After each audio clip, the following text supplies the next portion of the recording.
Racontez-moi votre histoire avec Madame Okemba. Comment vous l'avez connue et depuis quand et comment vous avez évolué avec elle? Effectivement, c'est au fil des temps. Je suis ressortissant du Congo-Brazzaville. J'ai fait mes études et je suis arrivé en classe de terminale en 1989. J'ai échoué ce baccalauréat, alors il était question que je l'admette parce qu'au-delà de 23 ans, on ne devait plus avoir la bourse à l'université. Et c'est là où le désespoir était donc rentré dans ma vie. Je ne savais plus que faire. Je me disais, maintenant, je vais faire comment? Je suis resté jusqu'à 44 ans sans emploi. Je ne suis qu'en train de me vaquer à des occupations qui devaient me permettre d'avoir quelque chose et essayer un peu d'arranger le foyer avec les enfants et tout. Je me suis dit, dans l'impossibilité, qu'est-ce qu'il faut faire? Je criais, j'ai élevé ma voix. Je dis non, je lève mes mains, mes yeux vers les montagnes, d'où me viendra le secours? Et je comprends bien que le secours me viendra de l'Éternel qui a créé le ciel et la terre. Mais comme il est perché au firmament, il ne peut pas descendre à la terre pour m'aider, il devait donc envoyer quelqu'un pour m'aider. Et effectivement, c'est par le biais de la fondation, quand je suis resté assis, je ne faisais absolument rien. D'emblée, on m'a appelé, non, mais essaye un peu d'arriver, puisque j'avais une grande famille, les enfants et tout, toute une charge, il faut les scolariser. Je n'arrivais pas. Alors, c'est là où quand je suis arrivé, monsieur, vous faites quoi? Vous avez une femme? Je dis oui, j'ai ma femme, j'ai des enfants et tout. Mais vous faites quoi? Je ne fais absolument rien. Mais est-ce que vous pouvez accepter de faire le service de gardiennage? Je me suis dit non. Mais ça c'est déjà un travail pour moi parce que ça va me donner un petit quelque chose me permettant d'essayer un peu d'arranger mes ménages au niveau de mon foyer. Ok, donc il n'y a pas de problème, il faut y arriver. Et effectivement, j'étais arrivé et c'est là que j'ai connu Maman Géo. Et effectivement, il m'a donné une baraque que je devais donc emmener une grande parcelle. Je suis resté là, et moi et mes enfants.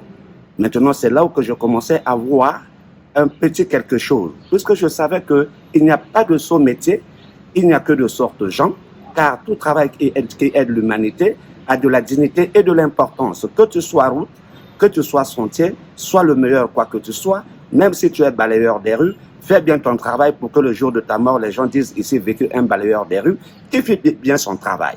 Et dans ce service-là, je me suis rendu compte que je trouvais déjà un petit quelque chose. Je me suis rappelé de mon bac. Est-ce que ce ne serait pas possible que je reparte encore à l'école à 44 ans? Je suis allé à la DEC pour me présenter. J'ai emmené mon BEMG, donc le brevet d'études moyennes générales. On m'a accepté en 2010 en tant que candidat au BEMG. Alors, cette fois-ci, j'ai décroché ce bac que j'avais manqué depuis 1989. Wow. Je me dis, mais qu'est-ce qu'il faut faire maintenant en ce moment-là? Il faut aller où? Puisque je n'ai personne. Donc, je me dis, non, je vais continuer encore mes études. C'est là que je suis allé à la faculté de droit, en première année de licence, deuxième année de licence, avec le soutien de la fondation, en fait. Avec le soutien de la fondation, comme j'avais déjà un petit quelque chose mensuel, alors ça m'arrangeait de m'acquitter de mes documents. J'ai persévéré jusqu'à j'ai obtenu ma licence. Après la licence, je devais donc aller à l'ENAM pour faire le concours de barreau. J'arrive là-bas, on me dit non, hier c'était avec la licence, mais présentement là, il faut avoir le master 1.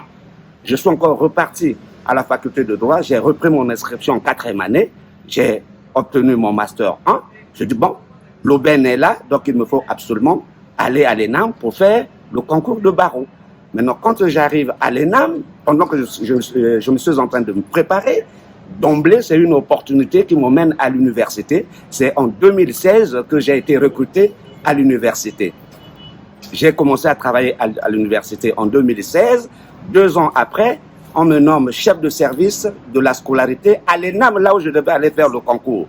Là-bas, j'ai fait 3 ans. Et 3 ans, après ces 3 ans-là, on m'a muté de là, on m'a envoyé à la grande bibliothèque universitaire. Présentement que je vous parle, c'est là-bas que j'évolue. Et je me suis dit, bah, qu'est-ce qui s'est passé? Chef, j'aspirais à devenir directeur pour faire une très belle histoire. Mais je me dis, comment je vais encore repartir en berne? Qu'est-ce qui se passe? Je me suis dit, non, j'ai un Dieu qui enverra toujours quelqu'un pour m'aider. Et effectivement, Un matin, c'est maman qui m'appelle. Qui me dit, mais comment allez-vous? Non, maman, il faut arriver. Je dis, ok. Mais non, c'est là où je suis. Je dis, non, c'est la même voix qui m'avait parlé, effectivement, va encore se concrétiser. Donc, c'est toute une histoire qui est comme ça. Donc, c'est par le biais de la fondation. Et c'est là où j'ai pu donc arranger toutes mes situations présentement, parce que c'était la précarité. Hein. Ce que je vous dis, c'est parler, c'est très facile. Mais c'était vraiment la précarité. Une vie difficile. Comment s'en sortir? Quand je dis difficile, vous vous imaginez, jusqu'à 44 ans, tu n'as pas le boulot. Donc, c'est par le biais de la fondation qu'aujourd'hui, je dois tous ces diplômes-là. Sans la fondation, je ne devais pas être ce que je suis aujourd'hui. C'est en grosso modo ce que j'ai comme histoire, notamment en ce qui concerne mes liens avec Maman Géo. Ben, c'est une très belle histoire. Bravo. Bravo pour ce parcours. Bravo absolument.